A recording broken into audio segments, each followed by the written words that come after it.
Всем привет, меня зовут Алла, и в этом видео будет подробный мастер-класс по пошиву вот такой текстильной красоты.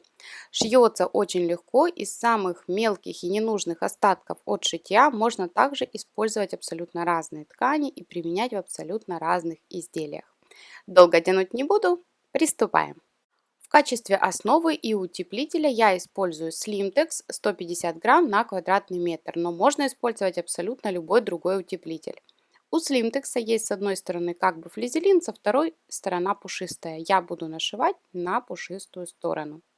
Складываю свой квадрат вот так в одну сторону, в другую, для того, чтобы найти просто центр. Условный центр. Там не обязательно до миллиметра, это абсолютно не важно. Накладываю первый лоскуток. А также я подготовила, разные абсолютно, я их не подбирала ни по цвету, ни по форме, просто отутюжила и взяла все лоскуты.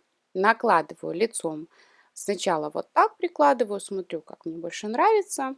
Если нравится, вот так лицом к лицу, немножко с наклоном. И делаю строчку. Готово. Строчку делаю без закрепок, а также вот когда уже все пришито, срезаю лишнее до припуска. Вот что получается, отутюживаю. Далее беру следующий лоскуток, прикладываю сначала вот так, смотрю на лицо, нравится, не нравится. Если не нравится, беру другой лоскуток и прикладываю немножко с наклоном. Вот так. Делаю строчку. Пришила. Закрепок я не делаю, так как каждая последующая строчка перекрывает предыдущую. И также мне очень легко, когда мне нужно срезать лишнее, так как нет закрепок, очень все просто и легко. Отутюживаю я каждый лоскуток. Смотрите, двигаюсь я исключительно по часовой стрелке. Но либо, если вам нравится в обратную сторону, то, например, если вы начали делать в обратную сторону, то так вы и продолжаете. Смотрите, я беру следующий лоскуток, снова делаю строчку.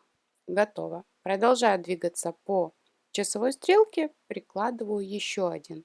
И уже после этого лоскута у меня как бы замкнется первый круг.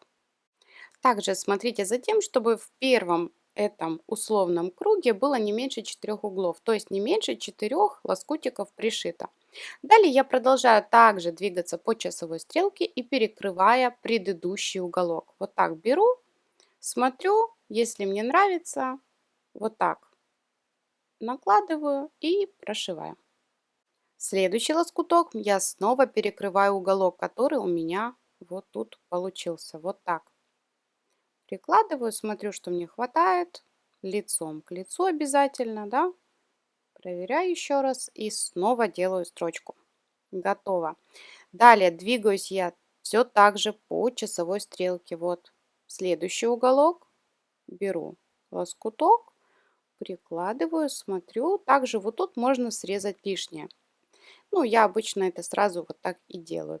Переворачиваю наизнанку и вот так по основе срезаю лишнее. Беру лоскуток, прикладываю к уголочку, смотрю, нравится мне или нет. Если все подходит, вот так, лицом к лицу и делаю строчку. Вообще, конечно, такой блок шьется очень просто, особо правил нет, но иногда я замечаю, что такие блоки выглядят не очень красиво. Вроде бы казалось бы, что тут можно сделать не так. И в принципе мои первые похожие блоки были выполнены, ну, мягко сказать, не очень. Когда я поняла, в чем проблема, я стала делать по неким правилам, хотя какие тут правила, да, можно использовать абсолютно любые ткани. Почему удобно нашивать сразу на основу? В том, что я не соблюдаю ни долевую, ни поперечную. Мне без разницы, как выкроена ткань, по косой или по прямой. То есть они все нашиты на основу, они все при этом стабильны. А также в варианте с основой неважно какой плотности ткань. То есть одна может быть абсолютно тонкий ситец, вторая очень там плотная джинсовая ткань. Кстати, похожий блок, ну, практически такой же, я делала из джинсовой ткани. Для тех, кто не видел, ссылку на мастер-класс я оставлю. Так вот, я для себя определила всего два правила. Первое. Двигаюсь только по часовой стрелке, либо в обратную сторону. И второе. Никаких прямых линий. То есть, когда вы перекрываете уголок, у вас прямая линия, то есть там, где вы сшили, с предыдущей линией они не будут прямыми. Вот смотрите, я сейчас прикладываю, и вот они параллельны. Это некрасиво. Поэтому для того, чтобы такой блок получился красивым, избегайте прямых линий и просто перекрывайте уголочки. Тогда у вас все обязательно получится. А на практике, если вы шили подобный блок, но не придерживались этих правил и сейчас попробуете сделать так, то разницу вы совершенно точно увидите. Также рекомендую, если у вас есть однотонные ткани, попробуйте сделать такой блок в одной цветовой гамме, но из разных оттенков. Выглядит просто великолепно. Этот вариант, конечно же, яркий, красивый, но в однотонном цвете выглядит просто шикарно. Итак, блок мой готов. Кстати, основу я брала 18 на 18. Вот так выглядит изнанка. И в зависимости от того, какое изделие вы шьете, вы нашиваете нужное вам количество таких блоков. У меня их 12. Это у меня такой коврик-подстилочка, но это также может быть одеяло, покрывало, подушки, всевозможные, в общем, вариантов очень масса. Вы шьете то, что нужно вам. Ну, а я, соответственно, то, что в данный момент нужно мне. Блоки, как я говорила, у меня были 18 на 18. Сейчас нужно их выровнять, потому что после шитья, после стежки дается усадка. Вот у меня было 18, сейчас там буквально 17, 17 с половиной, где-то так.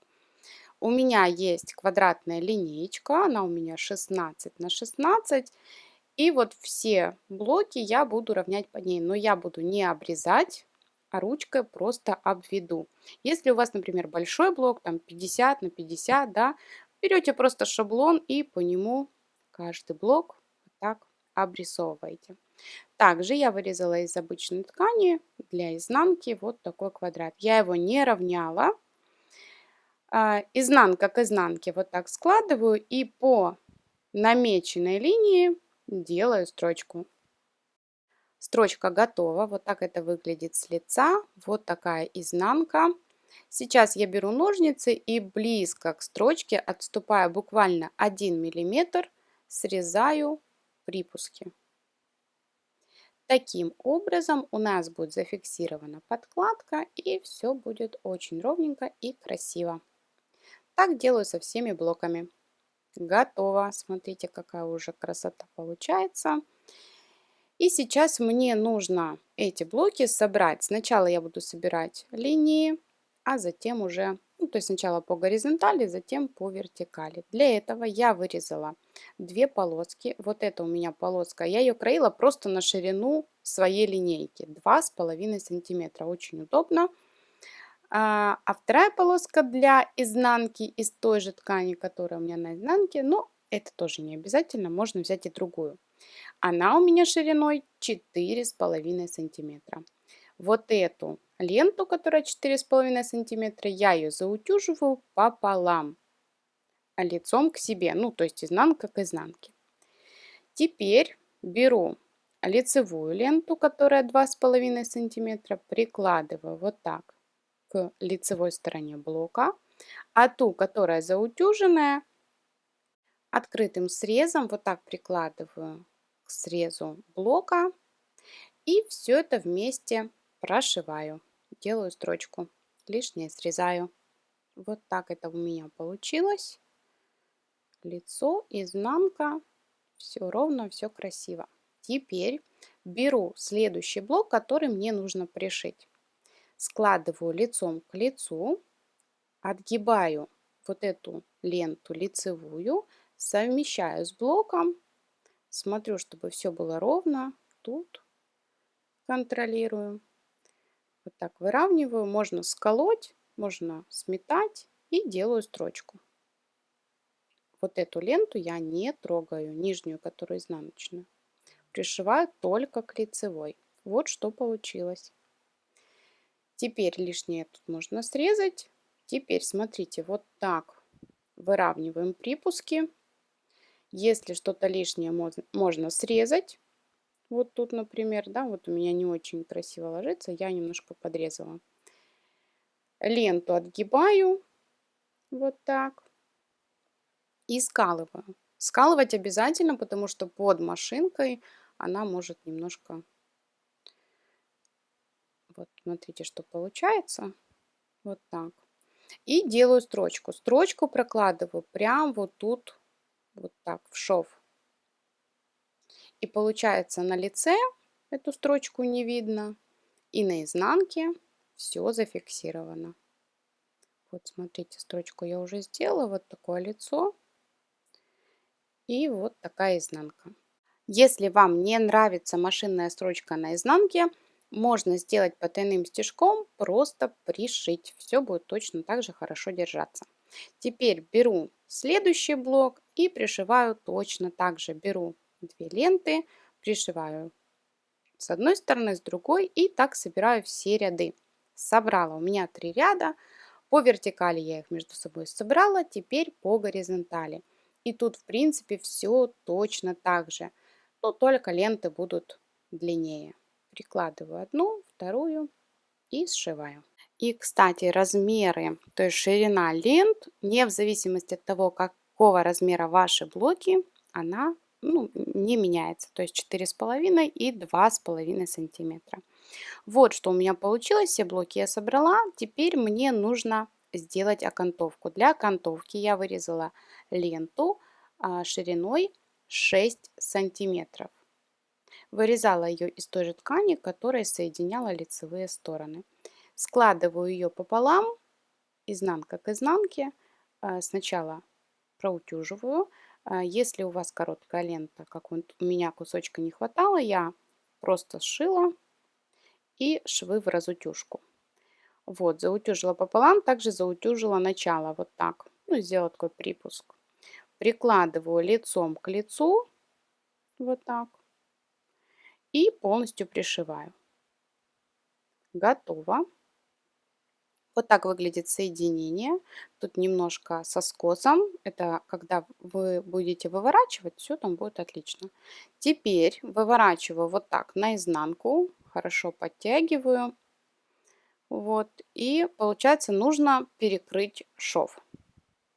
Уголочек тут ложится идеально. Кстати, для тех, кто не знает, как красиво оформить уголок, у меня есть отдельное видео по обтачке. Ссылку на него я оставлю. Вот таким образом делается уголочек. И теперь я эту обтачку полностью всю скалываю. Вот что получилось. Далее несколько вариантов. Можно также пришить вручную потайным стежком. Можно сделать какую-то декоративную строчку. Можно просто вот так же, как я показывала, да, как мы вот делали уже с лица, вот тут проложить строчку. Но мне этот способ не очень нравится. Я буду делать на машинке обычной прямой строчкой, но по изнанке. Это не самый аккуратный вариант, ну, тут выбирайте сами. Если бы я шила, например, покрывала одеяло, а особенно на продажу или на заказ, я бы подшивала вручную. Это намного аккуратнее и красивее. Вот что у меня получилось. Смотрите, о чем я говорю. Строчка, вот сколько бы вы ее ни делали, поверьте, это у меня уже какая-то, не знаю, сотая, двухсотая, трехсотая, но ровно все равно не будет. Где-то будет хорошо, где-то не очень. Я все-таки больше люблю пришивать обтачку вручную, выглядит намного аккуратнее и изящнее, но такой вариант тоже имеет место быть. А на этом видео подходит к концу. Если вам понравилось, поставьте лайк, напишите комментарий, а также подписывайтесь на канал, если вы еще не подписаны. Ставьте колокольчик, чтобы не пропускать новые видео и видеть их первыми. Если вы хотите стать спонсором моего канала, все реквизиты есть в описании под этим видео. На сегодня все. Всем пока-пока и до новых встреч на моем канале.